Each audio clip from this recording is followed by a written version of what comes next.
찬송가 212장입니다.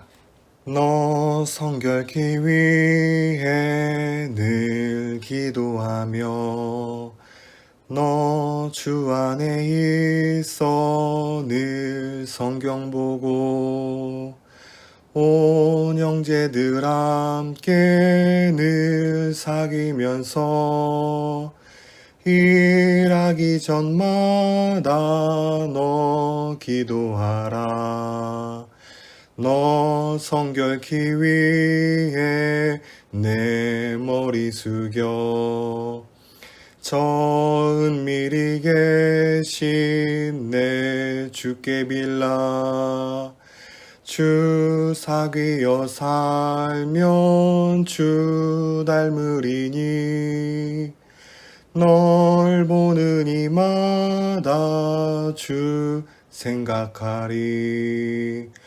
너 성결케 위해 주 따라가고 일 다급하여도 당황치 말고 참 즐거울 때나 또 슬플 때나 너 주님만 믿고 늘 따라가라.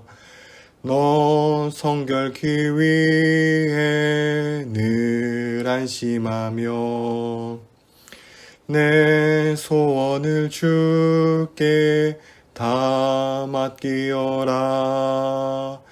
너 성령을 받아 주 섬겨 살면 저 천국에 가서 더 잘 섬기리.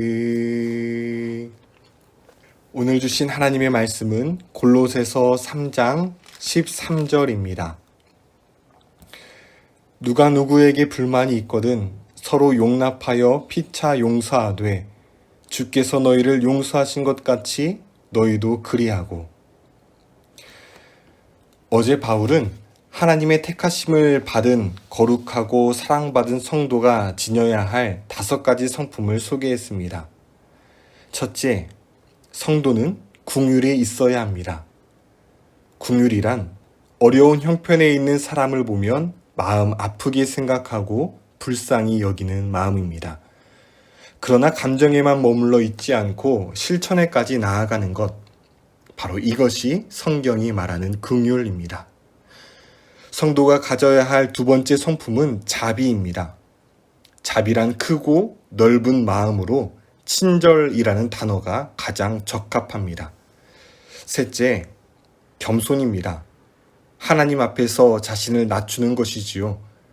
하나님은 교만한 자를 대적하시되 겸손한 자에게는 은혜를 주십니다. 넷째, 온유한 성품입니다. 사람들은 온유를 약하고 유순한 것으로 생각하나 성경이 말하는 온유는 줏대 없이 이리 흔들리고 저리 흔들리는 것이 아닙니다. 하나님의 말씀으로 굳게 서 있어 심지가 굳건하고 강인하나 자신과 다른 상대방을 포용하고 또 넉넉하며 부드러운 성품을 의미합니다. 마지막으로 성도가 갖춰야 할 성품은 오래 참음입니다. 긍휼, 자비, 겸손, 온유 모두 좋은 성품이지만 지속성 없이 일시적으로 나타난다면 그것은 아무 소용이 없습니다. 상대방이 변하지 않더라도 끝까지 오래 참으며 견뎌나가는 것. 그래서 오래 참음은 그 어떤 성품보다 중요하다 할 수 있습니다. 성품의 마지막은 그래서 오래 참음인 것이지요. 한편 이러한 5가지 성품을 우리가 제대로 잊고 있는지는 무엇을 통해 알 수 있을까요? 바로 사람과의 관계를 통해 나타납니다. 긍휼과 자비, 겸손과 온유, 오래 참음의 성품을 제대로 입은 사람은 사람과의 관계 속에서 불만이 있더라도 그대로 표출하지 않습니다. 용납하고 용서합니다. 바로 오늘 13절 말씀이죠. 누가 누구에게 불만이 있거든 서로 용납하여 피차 용서하되 주께서 너희를 용서하신 것 같이 너희도 그리하고. 그리스도인은 타인에 대해 불만이 있더라도 용납하는 자세가 필요합니다. 용납이란 너그러운 마음으로 다른 사람의 말과 행동을 받아들이는 것을 뜻합니다. 우리의 마음을 힘들게 하고 어렵게 하는 자가 있어도 참고 받아들이는 것, 이게 용납입니다. 일본의 베스트셀러 작가 와타나베 주니치는 둔감한 마음은 신이 주신 최고의 재능이라고 말합니다. 왜 그런지 그는 A와 B라는 회사원을 예를 들어 설명합니다. A가 어느 날 업무를 하다가 큰 실수를 범합니다. 엎친 데 덮친 격으로 상사의 기분이 그날따라 좋지 않아서 다른 직원들이 보는 앞에서 심하게 야단을 맞습니다. 엄청 과격한 말투로 혼이 났습니다. 그 자리에 함께 있던 직원들도 A가 아무리 실수를 했다지만 저렇게까지 말한 것은 심하다 느낄 정도였습니다. 사람들은 A가 너무 큰 충격을 받아 다음날 출근하지 않을까 걱정합니다. 그런데 다음날 아침 A는 평소와 다를 바 없이 출근하여 어제 상사에게 혼난 일 따위는 잊은 지 오래라는 듯 반갑게 안녕하세요라고 인사합니다. 그의 표정을 보고 동료들은 괜한 걱정을 했다고 안도했습니다. 이 일이 있고 난 후 한참 후에 이야기를 해보았습니다. 근데 그때 당시 A는 기분이 크게 상하여 당장이라도 회사를 그만두고 싶은 심정이었다고 합니다. 하지만 그는 전혀 내색하지 않았고 출근하였고 꿋꿋이 이 일을 이겨냈습니다. B라는 회사원도 상사의 꾸지람을 받았습니다. 그런데 그는 이러한 상황을 용납하지 못하고 퇴근 후에도 계속 그 일을 생각합니다. 밥을 먹으면서도 TV를 보면서도 잠자리에 들어서도 상사의 꾸지람을 떠올리며 뒤척입니다. 역시 나는 안 돼. 나는 쓸모없는 놈이야. 그렇게 자책을 하고 결국 다음날 결근합니다. 사직서를 낼지 말지 고민하기 시작합니다. 와타나베 작가는 한 가지 더 예화를 듭니다. C라는 천재적인 작가가 있었습니다. 그의 재능이 얼마나 뛰어났던지 주변에서는 그 타고난 재능이 있다라고 칭찬 일색이었습니다. 그런데 그가 문예지로부터 거절을 당합니다. 원고를 되돌려받을 때 그는 세상이 다 무너지는 듯 했습니다. 그는 단골 술집에 들러 편집자라는 사람이 소설 부는 눈이 저래서야 내 재능을 몰라보다니 그러고도 편집자냐 하면서 내키는 대로 악담을 퍼부었습니다. 그렇게 부어라 마셔라 술을 들이켰습니다. 하지만 사흘 정도 지나서는 마음을 차분히 가라앉히고 다시 글을 쓰기 시작했습니다. D의 경우도 편집자에게 거절을 당하였습니다. 소설의 숫자도 모르는 자가 편집자라고 귓방귀를 뀌며 며칠 동안 술을 마시고 스트레스를 풀었습니다. 하지만 시간이 지나도 그는 계속 풀이 죽어 있었고 부정적인 말만 쏟아냅니다. 그렇게 편집자와의 관계는 소원해졌고 결국 새로 작품을 발표할 기회를 놓쳐 마침내는 문단에서 완전히 사라져버립니다. 와타나베 작가가 말한 둔감력과 오늘 성경이 말하는 용납과 이 완전한 일치는 보이지 않습니다. 하지만 저는 상당한 유사점이 있는 것 같아 보입니다. 회사원 A와 소설작가 C는 불편한 관계에 있는 사람을 참고 받아들였습니다. 불만이 있다 할지라도 용납했습니다. 그러나 B와 D는 끝내 용납하지 못함으로 한 사람은 공동체에서 떠나게 되었고 한 사람은 천재적인 실력을 끝내 발휘할 수 없게 되었습니다. 하나님께서는 새 사람 된 그리스도인은 용납하는 자세가 있어야 한다라고 말씀합니다. 누군가 나에게 실수를 하고 나의 마음을 아프게 하고 나를 어렵게 한다 할지라도 그리스도인은 똑같이 맞받아치는 것이 아니라 참고 용납함으로 거룩하고 구별된 하나님의 자녀임을 세상 속에 드러내야 한다라고 말씀합니다. 둘째, 새 사람 된 성도는 용서하는 마음이 있어야 합니다. 왜 용납하고 왜 용서해야 하는가? 결론부터 말씀드리면 주께서 너희를 용서하셨으니 너희도 다른 사람을 용서해야 한다라는 겁니다. 복음서를 보면 용서에 관해 베드로가 예수님께 이렇게 질문합니다. 주님, 한 형제가 내게 죄를 지을 경우 내가 몇 번이나 용서해 주어야 합니까? 7번까지 해야 합니까? 여기에 대해 예수님은 7번이 아니라 7번에 70번까지라도 용서하라고 말씀하십니다. 물론 문자적으로 490번을 용서하라는 것이 아닙니다. 한없이 용서하라는 뜻입니다. 어떻게 내게 잘못한 사람을 계속해서 용서하고 또 용서할 수 있겠습니까? 그렇게 제자들이 고개를 갸우뚱거리자 주님은 1만 달란트 빚진 자에 대해 예화를 하십니다. 평생을 갚아도 갚을 수 없는 1만 달란트나 빚진 자가 있었습니다. 집도 재산도 아내도 자녀도 종으로 다 팔릴 신세입니다. 하지만 주인은 그를 불쌍히 여겨 그를 놓아줍니다. 그런데 그토록 주인에게 큰 은혜를 입은 그 사람이 어디로 갑니까? 자기에게 100데나리온 빚진 동료를 찾아갑니다. 그리고 멱살을 잡고 곧바로 옥에 가둡니다. 동료들이 그것을 보고 딱히 여겨 그 일을 주인에게 알립니다. 이에 주인이 노하여 그를 옥졸에게 넘겨버립니다. 이 비유에서 주인은 하나님을 의미하고 빚은 죄를 의미합니다. 인간은 하나님께 10,000달란트나 되는 죄의 빚을 졌습니다.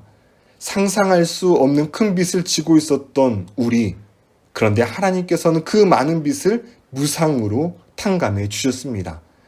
하나님께서 우리를 용서해 주신 이유는 딱 한 가지, 우리를 불쌍히 여기셨기 때문입니다. 이러한 하나님의 일방적인 은혜로 우리는 십자가를 통해 죄사함을 받았습니다. 그러나 우리는 하나님께 이처럼 엄청난 은혜를 받았음에도 다른 사람을 용서하지 않습니다. 용납하지 않습니다.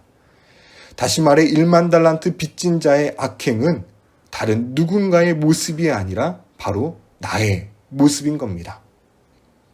이 비유의 핵심은 분명합니다. 우리가 어떻게 나를 아프게 하고 나를 해한 사람을 용서할 수 있습니까? 하나님께 받은 은혜를 기억하는 겁니다.